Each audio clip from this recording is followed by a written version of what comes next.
जागतिक पर्यावरण दिनाचं औचित्य साधून अवनी संस्था आणि कोल्हापुरातील सेवाभावी संस्थांच्या सहभागातून उत्सव पुनर्चक्रीकरणाचा या उपक्रमांतर्गत 4 दिवसांपासून विविध कार्यक्रमांचं आयोजन करण्यात आलं होतं.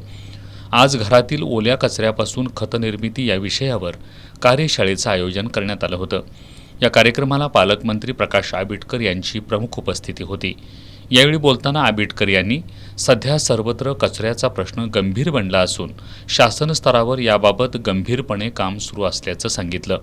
सामाजिक संस्थांच्या सहभागानं स्वच्छतेच्या चळवळीला बळ मिळालंय. भविष्यात सर्वांच्या सहभागानं आपलं शहर स्वच्छ आणि सुंदर करू. अवनीचा हा स्तुत्य उपक्रम समाजासाठी दिशादर्शक ठरेल असा विश्वास पालकमंत्री प्रकाश आंबेडकर यांनी व्यक्त केला. यावेळी त्यांनी पुनर्चक्रीकरणाच्या भिंत या उपक्रमाला भेट देऊन या उपक्रमाचं कौतुक केलं.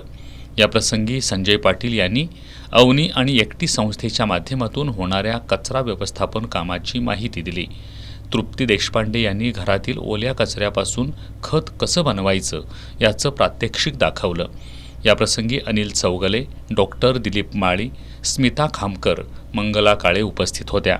हा उत्सव यशस्वी होण्यासाठी अनुराधा भोसले यांच्या मार्गदर्शनाखाली साताप्पा मोहिते, पूजा लोहार, स्नेहल जाधव, पुष्पा शिंदे, सुरेखा कांबळे, सविता कांबळे, साहिल शिकलगार, मनीषा कांबळे, शरद आजगेकर, वनिता कांबळे यांनी विशेष परिश्रम घेतले.